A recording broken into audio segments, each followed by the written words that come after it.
Good evening and welcome to this month's webinar, Write Like a Roman, presented by the North American Cambridge Classics Project and sponsored by Cambridge University Press. We are so delighted to have Nathalie Roy return this evening as our guest presenter. Nathalie teaches Latin, Roman technology, and myth makers at Glasgow Middle School in Baton Rouge, Louisiana. A national board certified trainer, Nathalie studied classics and curriculum design at Louisiana State University. Nathalie's students reproduce the products and processes of ancient Roman daily life through STEM challenges, experimental archaeology, and hands-on history labs. In 2024, National Geographic and Lindblad Expeditions named her a Grosvenor Teacher Fellow, an experience that took her on an expedition around the British Isles aboard the National Geographic Explorer.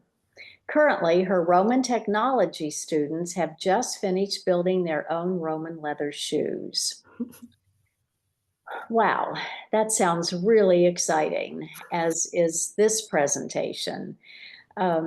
We are recording this webinar, which we always do. We will post it on the NACCP website in a few days, cambridgelatin.org. And if you need a professional development certificate, please email us training@cambridgelatin.org. So Nathalie, welcome. Hey everybody, and I just thought of something. I'm going to go ahead and share this presentation with y'all, or maybe Jenny, can you do that in the chat? It's always good to have my presentations because any kind of links. I don't have to. Did you share it with me already? Because I don't. Oh, no, I shared it with Martha, so I'm sure Martha can share it once we get rolling. Okay. That way you can kind of click around. There's so many resources that I include in my presentations that you're free to use.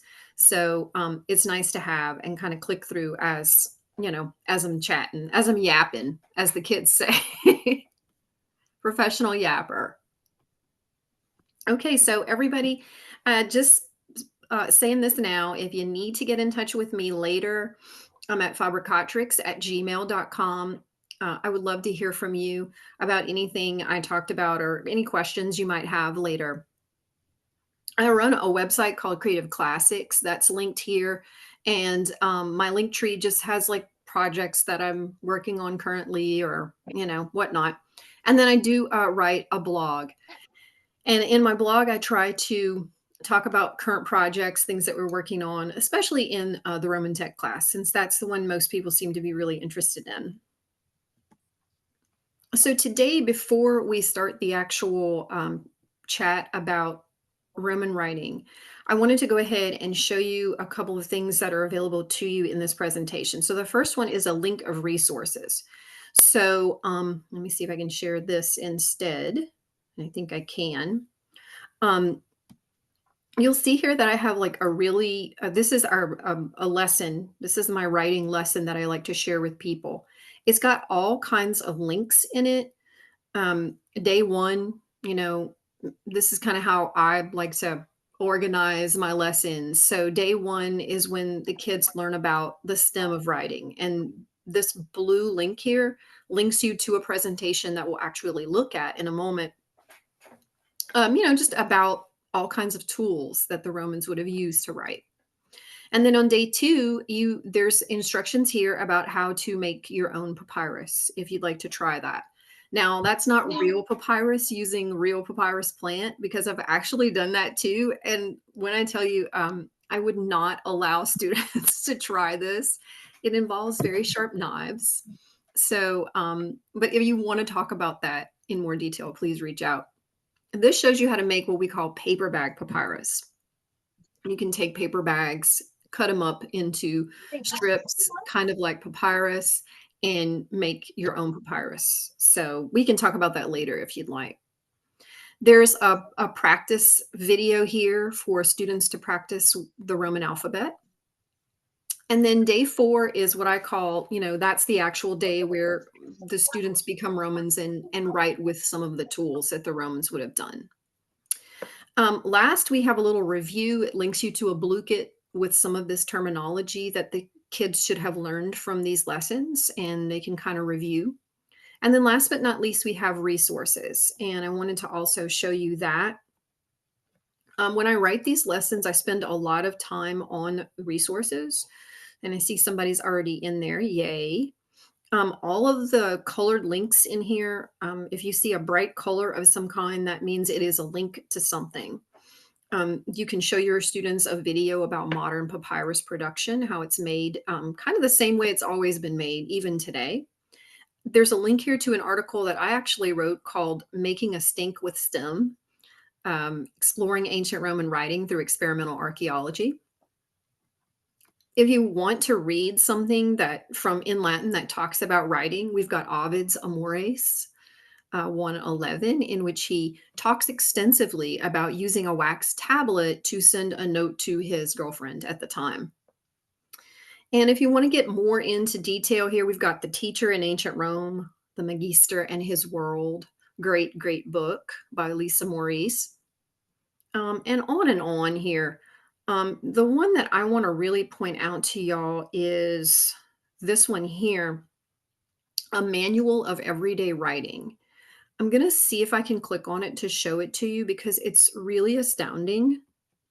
It's like a digital book, and I don't know if you can see this, if my Chromebook is going to let you see this, but it looks like an actual book sitting on a table.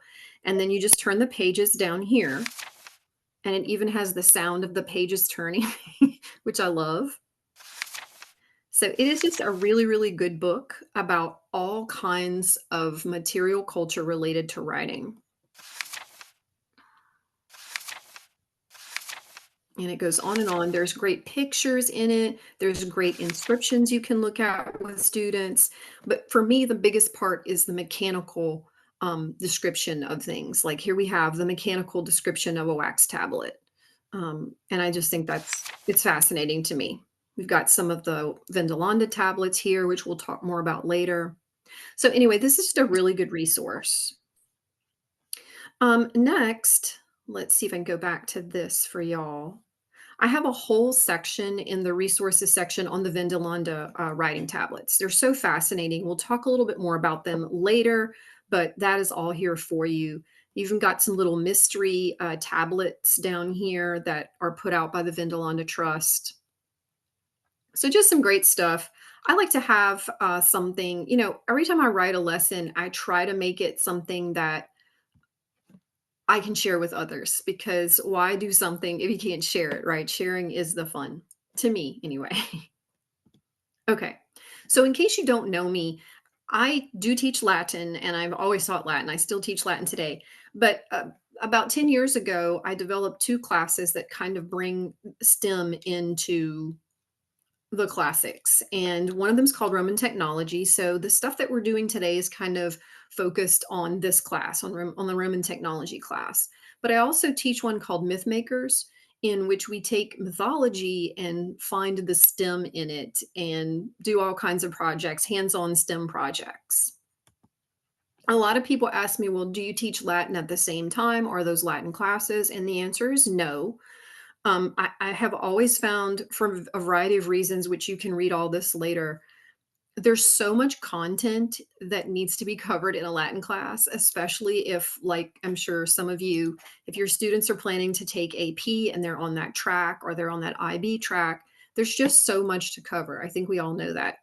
So a lot of these projects can, take up time in that curriculum. And so I wanted to create 2 classes that covered material that I knew the kids were interested in, but from a really kind of a different perspective. And no, there's no Latin in these classes. Anyone can take them. And anybody does. Like I have all kinds of students interested in these things. So our writing workshop today, let's take a look at what we'll be doing. We're going to learn about, first of all, our first lesson is going to be about the STEM of ancient writing. So I have a little presentation for you, which you can use. Feel free, again, use any of this with your students. Next, we'll, if I had you in person, we would be experimenting with writing tools. I'll just actually show you some of these today, and we'll look at some projects you can do with them. Again, I wish I had you in person because I could help you make your own ink. There's three I like to use with ancient writing projects, and I'll talk a little bit about each. And then, of course, we'd write on some papyrus and maybe erase with it. A lot of fun with sponges. And then we've been exploring in my Roman tech class the Vindolanda tablets. So we'd have you make your own Vindolanda tablet. And again, all of these things are linked with presentations and little note sheets you can use with your students. So let's talk about the stem of ancient writing. I'm going to go ahead and pull up this presentation. And I'm pretty sure that some of you are here to learn more about Roman writing. So I'm going to go ahead and share that with you. Okay. And I'm hoping y'all can see this. Let me know if you can't. It's loading right now. Okay.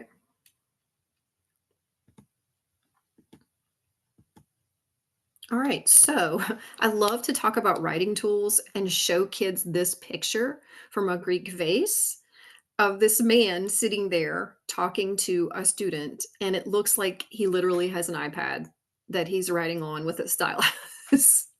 I just love this picture so much.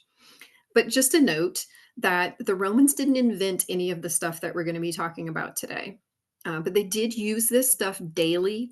And that is my kind of definition for Roman technology. So if the Romans used it, we're going to talk about it. And all of these things have been found at archaeological sites. So this is what I like to, explain to the students we call material culture. Because a lot of times when we discuss things in class from the ancient world, students ask, well, how do we know that about this particular thing? And, you have to explain to the students the different sources, right? And of course, archaeology is always going to be one of them. So we'll start with this question. What kinds of things did the Romans inscribe? And one of the things that I find most interesting is graffiti. If you've never heard of the Ancient Graffiti Project, that is also linked in my resources. You should definitely go check it out. It is a digital resource in which they have cataloged every graffito or as many graffiti as they can find in the ancient world. And you can actually search that database for particular things. So let's say you want your students to practice the alphabet, the Roman alphabet. There are numerous graffiti out there from Pompeii, and specifically that discuss that. So in this particular one, you can see that someone has scratched through the color on the wall with a sharp implement. And maybe this is supposed to be a dog or a horse, we're not sure. And maybe someone is riding a horse right behind him, we're not sure. The height of the writing or location on this wall sometimes hints at the writer's identity. We know this is probably a child who wrote this, and that's kind of fun to think about because of its location. The database I just talked about shares where on the wall a graffito it can be found. So I think that's kind of cool. Next, they also scratched into wax tablets, as I'm sure you know. And they were meant to be more permanent, these things, but they were reusable. And they were scratched into with a bone stylus or a metal stylus. The holes that you see here in the center were for straps made of leather that would hold them together. You can see this particular tabella had 4 pages. They also scratched into difixiones, which my students love to hear about these. These were curse tablets, as most of you probably know, made of lead, rolled up after the curse was scratched into them. And then a nail was driven through to seal in the curse, right? And they were usually thrown into wells or springs. And this one in particular was found in London. And it's got such a great curse, right? I curse Thratia Maria and her life and her mind and her memory and her liver and her lungs mixed up together, and her words, thoughts, and memory. Thus may she be unable to speak what things are concealed, nor be able. This one's in the British Museum. But of course, if you go to Bath in England, they have a whole display of the ones that have been found there. I do caution people when you're doing these if you're planning to do a project based on a defixio. I once tried this and thought I had everything covered, that we weren't going to curse anyone, in particular. We were just going to curse an object so that it wasn't get too personal. And I actually, when this happened, I was teaching this lesson online because it was during COVID. I had a parent call my principal and say, my daughter is learning how to curse things. And so, again, I had to go back and think, okay, I might not have thought about everything. I'm not sure. Different people do react differently to these, so just be aware. All right, so then we have things that people would write on. They didn't scratch into these things, but they wrote on them. And of course, papyrus is one of the main ones. Looking carefully at this piece of papyrus, you can probably tell, especially people who have read to stages 19, I think, and whatnot, where they describe papyrus very carefully, or maybe it's stage 20. There are horizontal pieces and there are vertical pieces on this papyrus piece. It was a double layer of the plant. And of course, we know that the plant's juices themselves kind of stuck the layers together. There's also a lot of pounding involved in this. Having done this a couple of summers ago at a workshop, it's a lengthy process. The thing that took the longest was actually drying the papyrus out. It had to be placed between two cloths for a very, very long time. It took days for it to completely dry out. The Romans also wrote on wood. So you may have heard of the Vindolanda tablets. Vindolanda is a town on Hadrian's Wall in northern England. And these tablets, they're tiny. They're, no bigger than this. They're really, really small. At first, when these started to be found in the anaerobic soil of Vindolanda, the archaeological site, people just thought they were trash. And actually, many of them were discarded before it was realized that these had writing on them. And they're made from a very thin tree bark. It's the lime tree in northern England. They were folded up after being written on and tied with strips of leather. And some of them, if you look at this one, you'll see more later, you can see the little notch where the leather strap would have passed. There are some of these that are very famous. This one in particular is thought to be the first example of female handwriting in the entire Roman world. And you can see it down here at the bottom. It's thought that the lady who was sending this invitation added her own little message at the bottom because the handwriting is so different here at the top. And that was probably written by her secretary. We also see graffitos written onto walls in Pompeii. This one, if you recognize it, it's the famous one, right, that made people think maybe the eruption of Vesuvius was a little bit later, maybe October, although I think the jury's still out on that one. And this is just made with charcoal. It was just, scratched onto it, and probably would not have lasted very long, which is some part of the evidence for why they believe it was the eruption was later. So let's now talk a little bit about what Romans used to write with. We probably all know that they used something called a stylus, which you see here in this famous fresco. That is maybe Sappho. She's holding it in her right hand, made of metal, and used to scratch into something like wax tablet notebook that you see there. We also find something called a calamus. You see examples here. These are made of reed and they could hold ink. So these would have been used to write on papyrus and on little wooden tablets. We also have things like inkwells that you see here with the name Jucundus carved into it, his little inkwell. And the ink used in something like this probably would have been called atramentum. And if you want to learn more about the different inks the Romans used, I can talk more about that later. But atramentum is just made from plant gum and lamp black. Lamp black, I learned this as I was researching this years ago. I didn't realize it looks like it was not a very nice place to work, a lamp black factory. But the way these were made, we have an oil lamp, or as you see here, hundreds of oil lamps in a very, dark room. They are simply burned with these little covers that he's holding in his hand over them. It collects the soot from the oil. And then when the oil burns out, he comes in and harvests the lamp black. As you can imagine, probably not the most healthy of jobs. We know all this because, some of these processes, although they were talked about in Vitruvius, he actually talks about, the Roman author Vitruvius talks about how this was made and how unpleasant it was.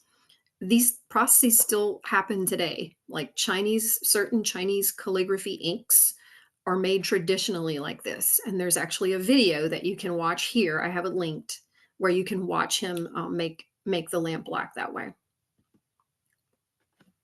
Here's Vitruvius talking about it.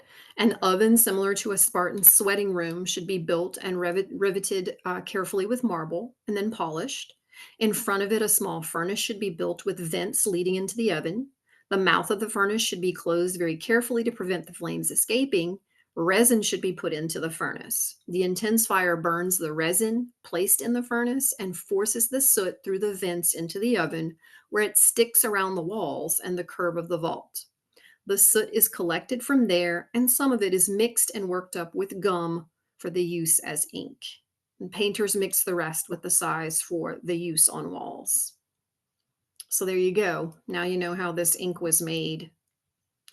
The Romans knew that cuttlefish or certain types of squid also had ink sacs. Did they use this as ink? Probably not, although you can certainly do this. It's a very simple experiment with your students. Cuttlefish ink is really easy to get, much easier than lamp black. And it's actually edible. So you've probably heard of pasta nero. If not, there's a picture of it here. Cuttlefish ink is just very, very dark. You see the ink sac here being harvested from the animal. And it can be used as ink. There are certain calligraphers today who prefer it. And it was called sepia in Latin. The Romans also knew about this fascinating type of ink called oak gall ink or iron gall ink. And I could go crazy talking about this stuff, y'all. I absolutely am obsessed with oak galls. They are little growths on trees that are formed when a little wasp called a gall wasp, who they cannot sting, by the way, and they're tiny, tiny. They lay their eggs on an oak tree, and the oak tree reads that egg as, because the egg supposedly, it's either the egg or the larva. We're not really sure because there's actually a dearth of information on gall wasps. Trust me, I do know this. And so something, either the egg or the larva, puts out a little signal to the tree that the tree is now wounded. So it grows this little growth over it. And the larva then continues to grow inside the growth. So this little hole that you see right here in each of them is where the little wasp, digs his way out or her way out to go out into the world. But these growths make something called tannic acid. And tannic acid is a really, really good way to turn something into a dark color. It's the source of the word tanning for, leather and dyeing things. And these are super cool. You can find them in almost any oak tree out there. We harvest our own at my school. We have a lot of oak trees and we make our own ink. This is the type of ink that was used on the Declaration of Independence and widely across Europe Leonardo, used it. Michelangelo, all these people. So big question that the students always ask is, well, how did the Romans erase if they were writing on papyrus? We talk about how expensive and time consuming papyrus was to produce. So how did they erase? Well, they used sponges. And you'll see here, my student has some papyrus he's writing on with a little bit of ink. And there's a sponge in his little cup here. I love this quote by Suetonius when Augustus was trying to write a tragedy about the Greek warrior Ajax and not feeling successful about it. He said, "My Ajax met with a sponge." So I think that's a good, cute one. This presentation is more geared towards students, so you can have them move these labels around over here. So, move the word stylus over to where she has her stylus and so on. The students love to I try to get them to guess what this thing is that's attached to this scroll, this papyrus scroll. And they usually do not get it, but it is a leather label. In case you didn't know, the Romans did use these on their scrolls. And of course, I always have to draw like I should have drawn it for you, a square, bookshelf where they would keep the scrolls horizontally. And this kind of makes sense to them when they think about that. More examples from really beautiful frescoes of all kinds of writing tools. I love looking at these with the kids. So let's go back now. So that's kind of that can be a very simple lesson with the students if you don't have a lot of time and you want them to learn more about writing tools. But let's get into some more hands-on type of stuff. If you have a friend who is a woodworker and he has a router or she has a router, you can ask them to actually make you some wax tablets. That's what you see here on the left. I had a grandparent of one of my students who just loved woodworking. He wanted to help us. He actually made us a loom for our weaving unit, but he wanted to know how else could he help us. And so I was just like, okay, what about wax tablets? Could you make these? And he was like thrilled. He did this with a friend of his who's retired, and they made these beautiful little wax tablets for us to use with the holes for the leather straps and everything. And the good thing about these, when you make these with a router, or these are actually cut on a machine that cuts them automatically, you're not going to lose any wax, right? I've heard of people trying to do this type of project with like a picture frame that you get, but I can assure you that picture frames, they will leak. So and the wax will just come right out. So before you do that, seek out help and see if you can find someone to maybe make you some of these. My friend made these for me for free, actually. I kept offering to pay him, but he said he didn't need to be paid because, get ready for this one, y'all. There is a monastery in this town, and to get by, like to make money for the monastery, they make coffins. So this wood right here is leftover coffin wood. I love to tell that story.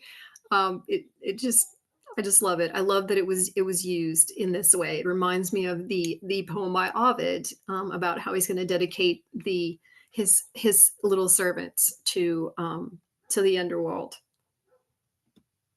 Okay, so this is the whole lesson I told you about on oak gall ink. This is actually another gall here. You can see all these little holes where wasps have emerged to live their lives. I have written extensively about how to make your own oak gall ink. And if you want to, look here, I'll show you a little bit of this. If I'm droning on too long about it, please tell me, because I know how I am. I'm a little obsessed with oak galls. So if you feel like it's too much, you just tell me to stop.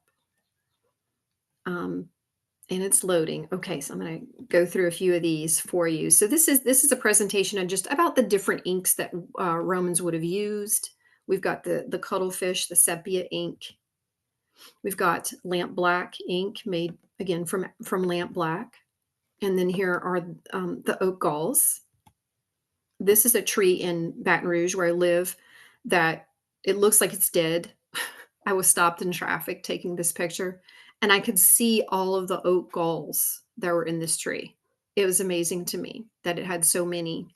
And sometimes they'll get so heavy that they'll just drop out of the tree or they'll break off because it's just too heavy for the branch to hold it up. But I couldn't believe this tree had so many. Here are some other examples of ones that we've harvested in at our school. You have these with these little horny growths, we call them. And then these little tiny ones are just so precious, so cute. You even have some fluffy, hairy ones. Again, the Romans did know about this, and they didn't always use it as ink, but they did use it as a dye. It's a great dye for leather, for example, which we've tried actually. So it's kind of cool, and I mean they're free. They're really easy to find. And this is a picture of a gall wasp here. They're tiny, just to give you an example of how big they are. They don't sting. And again, it is a parasitic relationship with the wasp in the tree. They're just so cool. I can't. There's also a way, and we were able to do it. We were able to replicate it this year in my Roman Tech class, is that you can make invisible ink. Okay. I'm not going to get into it now with you, but if you want to learn more about it, please reach out. It's just so cool that they were able to do this. We also use this as an outreach activity when we do our museum outreach. We do one every year called All STEM Leads to Rome at the local science museum. And so here we have my student Dia showing a little boy how to write, with ink on papyrus. So it's a great activity. It's a really interesting one. And again, there's the recipe. And if you want to know more about oak gall ink, here it is. So, okay, now I'm going to go back to my main presentation. So that's something else you can do with your students if you want to actually make your own ink. It's really easy. So before we go to this next one, I always like to kind of talk a little bit about STEM or STEAM because a lot of times people know what the letters stand for, right? Science, technology, engineering, art, math, but they don't always, they don't always realize what exactly we do in STEM class, right? So we do challenges, and challenges are when you follow a process to see if you can actually achieve something, basically. And that's just a little information about that. Here's another one that we really like to do, which is just learning how to erase. So we have a sponge here, and it's amazing to me when you give a real sea sponge, which you can purchase these online. I like to get the bigger ones and then kind of cut them into several different pieces. You can use smaller ones for each child so that you're not wasting a whole lot of money because they can get expensive. But it's amazing to me when you hand a real sea sponge to a child and they're like, oh, this is so rough. And then when you put it in water, it becomes like velvet. I mean, it's so, so soft. And just, when we're teaching Latin, usually we don't think about how things smell, right? Or how things feel, or how things taste even sometimes. So it's nice to bring in those other senses when you're teaching about the ancient world. And this is definitely one of those where it's fun to do that. Kids also like to think, well, wait a minute, aren't sea sponges, what people use to go to the bathroom to wipe their booties in the bathroom, and the sponge on the stick, right? And so it's nice to think about, okay, when it was wet, it was actually really soft, but when it was dry, it was a much different feel. So it's always fun to let them erase and see how much they can really erase. All right, so here's another one. I told you we'd come back to the Vindolanda tablets. This is such an interesting lesson. It's an interesting thing to study. These tablets are a magnificent resource on the ancient Roman world. And they're all, they're in the British Museum. There are a few of them still that the British Museum allows Vindolanda to keep in their museum. But they're so interesting to look at. And these things are tiny. When I tell you they are tiny, they are smaller than a cell phone, for instance. And you can see the little holes here on each of them where the leather straps would have passed through to close it up. These were very, very disposable, right? They were found in ditches, in just discard piles. So people would have just thrown them away. So if you'd like to try to replicate this with your students, you certainly can. Um, if you, I've linked you here to a particular type of balsa wood. If you want to try this, use balsa wood. It's easy to cut with scissors. If you have some of those nice big industrial size scissors, there's a great, if you, again, reach out to me if you want to know. They're called, I'm trying to remember the name of the brand, but they're a Japanese brand of scissors, and they're cardboard scissors. So they cut things much more easily than just regular scissors. But here we are. I have cut out some thin balsa wood. And if you want to try this, definitely do try very, very thin. The thinnest balsa wood you can get, which is, I think, a 1/16 of an inch. You do not want to buy anything bigger than that because you will not be able to cut it. So here we are. They each get a little tablet. And we actually made some atramentum here. So this was some lamp black ink. And she's holding a calamus here, which is what you would have used with that type of ink. She's also got a little spongia or sponge there that she's going to use if she needs to erase. And then here, my student has his little tablet ready to go. I asked them to write a little note to someone. Again, these are not Latin students, so they're gonna do that in English. You can also, I learned recently, buy lamp black on the internet. So Amazon actually has lamp black that you can purchase. And you're going to want to add water to it and a little bit of gum arabic, which is like an emulsifier. It thickens things. And then, of course, you can get some leather cord for them to use to seal it up. So they really liked this activity. Here's another really interesting one that you can do, which is you can pretend to be a graffiti writer. So get you a bunch of little shallow saucers that, like you see there, plastic saucers. And you're going to purchase, it's what guys who work in construction call DAP. So you do not want to get plaster that is like the one that hardens up quickly, because they make two different types of plaster, right? They make the plaster that they use, to put in your mouth if they're making a cast for braces, or, to put on a leg or something like that. But they also make one that takes a much longer time to dry. And that's what you want to use for this project if you want to try it. So in this one, I show them a little presentation on graffiti. They learn about that. And then that night, you have to do this ahead of time. You are going to mix your DAP and go ahead and put it in these little saucers. So this kind of replicates, a Roman wall. I actually have a teacher friend who has done this activity, but her school let her use a space on her actual classroom wall. And she plastered the wall and then painted over it. Like you see here, I used black paint on top when the plaster dried. And that he's just using a little stylus to scratch into it.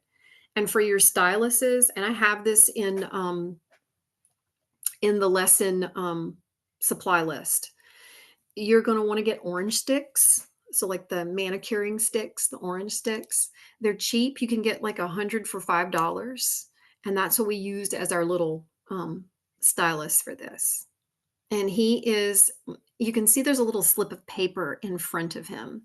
So after everyone gets their little wall, their mini wall, as I like to call it, they have to pick randomly. And I'm going to this document so you can see it. And they're going to pick a role. So for example, I have a merchant who is delivering bread to a homeowner. These are actually taken from real graffiti situations. An angry customer of a wine bar, a child who's playing a game with another child, a barber, a man who's angry about a theft. There's just a bunch of different roles, Roman people from the ancient world. And they have to write their graffiti from the perspective of that person. Okay, so once they do that, they then have to switch with someone and do a little interpretation. And that's what you see here.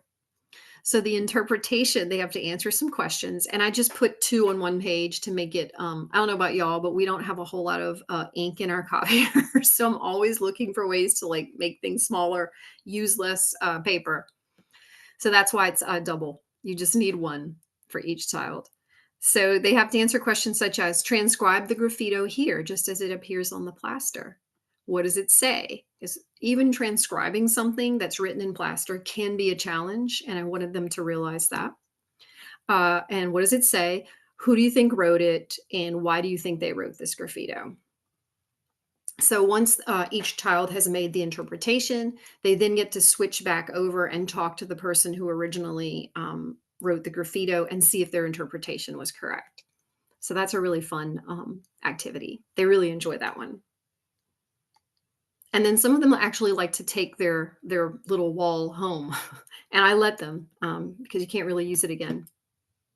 So how can you use these lessons? I've already talked about, you know, our museum event that we do, but you can also use these in things like summer camps, recruitment events. There is a fair here every year in the fall called a maker fair. This is an international movement of makers. These are people who like to craft, to show off the work that they're doing. And we always get called to go and do a little booth at the maker fair. And so any of these things could work for that. I know people are always asking me, like, what do you do for JCL? What do you do for your club? It's a great little activity for that. And of course, any kind of Latin class related to ancient writing. For example, in our red book, of course, we have our school chapter, stage 10. This would be great. Any of this would be great for that chapter. So I'm going to just pause right here, y'all, because I have been yapping for 45 minutes, as the kids would say, and I'll see if you have questions. Oh, thank you, Natalie. Actually, yeah, there were a couple of questions. Joseph wants to know, actually his wife wants to know, because she worked at Rice University and they discovered a new species of gall wasp. Ooh. She wants to know, do you know what species of oak tree, not the wasp, were prevalent during Roman times? That is such a great question that I do not know, but I'm sure there are people out there who know that, right? Like, and I guess it all depended too on what part of the Roman Empire you were in. So, you know, if you're in England, for example, probably going to be some different oaks than in Italy. But I'm sure there's people out there that can answer that question. So is the gall balls, are they pretty prevalent around with all kinds of oak trees? Yes, any kind of oak tree. And it's so interesting. Like I have an entomologist friend and I regularly email him about wasps. He's so tired of me. I'm sorry. And he's a crop pest entomologist. So he has to like search up stuff for me in his little like entomology database. So he's not really an expert, but he claims that there's not a lot known about them. Is it the type of tree that causes the gall to turn out like it is, or is it the type of wasp? Because there are many different varieties of oak gall wasps too. There's so many questions. When I retire, I will become an entomologist and investigate this and find out all of these answers. I'm just going to go find an oak tree and see what these look like. They're amazing. There's so many different types. You might find things that you think, okay, this is not a gall, but it probably is. Interesting. So interesting. So what do your students take from this process when they've taken a whole semester, or is it a semester or a year-long course? The writing unit lasts about 3 weeks, maybe a month. Right. Oh, so Yeah. they sign up for units? It's not a course? No. They sign up for the whole Roman Tech class. It's a year-long class. And we start in August is our archaeology, our sources month. So we get the Louisiana Division of Archaeology to come in and talk to the kids about archaeology. We do numerous activities related to archaeology so that they understand the sources of things. And then in September, we work on catapults. It's our catapult unit. That's really what we talk about with STEM challenges. And then we move into writing, usually in October. November is usually weaving. and all kinds of things related to fiber. So we dye fibers. They learn how to spin fiber, and then they weave a very basic tablet woven little piece. And then on December's food, we do all kinds of things related to that. And then usually in the spring, we like to take the third quarter, which like we just finished with our shoes. We do a big experimental archaeology project. And if you've never heard of my Roman Road project, you can go look that up. It was an amazing project we did in collaboration with our Department of Transportation and Development, where we built a Roman road, or a Roman style road, that serves as a sidewalk at our school, through our campus. And then, so this year we did shoes, and we just finished that. So what do the kids take from it? This is a great question. At the end of every unit and every project, we talk about, they have to fill out a survey in which I ask them that very question, like, what do you think the lives of these people were like? To me, the most important thing that they can take from these units and this class is that the literary record does not talk about shoemakers. It doesn't talk about road builders very much. It doesn't talk about the everyday experiences of those people. Why not? Well, I mean, the people who had the time and resources to write down their lives were not, your everyday Joe and Jane. They didn't have that time. So when you do these projects, you get to see, what did they smell? What did they feel like? What did they feel like? What did their bodies feel like at the end of the day when they went home? I had one of those moments. I had to help my students with making holes in their shoes for them to sew up the heels we were trying to do. And there was no better way than for me to just do it with an awl. I did that 150 times in one day. And by the time, this was like, huge, heavy hammer banging on an awl, which is a little, it's a tool made to make holes in leather. I knew how that shoemaker felt when I got home that night. And I think that's important for kids to see, A lot of these too, our principal at our school is very big on connecting whatever we do in class to careers. Not all of our students are going to go to college. Some of them don't even make it to high school. So it's important, I think, for them to be able to think about, what am I going to do with my life? And so many of these things relate to modern careers. Road building, we were our DOTD guy was so happy with us. He loved talking to the kids about, being a civil engineer. Joseph also wants to know, what kind of school is yours? Public, private? Yeah, we're a Title I public school. Yeah. And how many kids are in your class generally? So my Roman Tech class has 3 sections, and there's 25 students in each section. So I have 75 Roman Tech students total. The Myth Makers class, they're usually 30 kids in each of those classes, because I feel like I can take more kids in those classes. They're not like, dangerous tools, sharp implements that I need to watch kids a little bit better with. So yeah, my Latin classes are growing. When I started, the program had been, it was just an online program. And when I came there, I worked on growing back the Latin program. And now my Latin classes are very large. I've got 25 in 2 of them. And another one, I've only got 13, 12 kids, but that's my highest level. So I've lost kids along the way, Carrie'd like to know, does your school pay for materials? Do you get grants? How do you Yeah, make it happen? no, my school does not pay for anything. They barely have money to pay for, Oh, really? paper in a copier. So no, grants, all grants. And the wonderful thing about this perspective, the STEM perspective, there is so much money, y'all, for I would believe that. STEM projects. So many humanities people see STEM as the enemy. It's like, oh, it's taking our kids away from, taking Latin or whatever.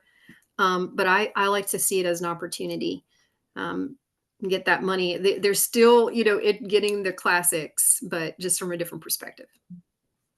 And I know in our state organization and some of the others, we even have some teacher materials type scholarships, and Oh yeah. there may be $200 here and that. And many of them go, we actually give the same one to the same teacher all the time because nobody else Nobody applies. applies. Yeah.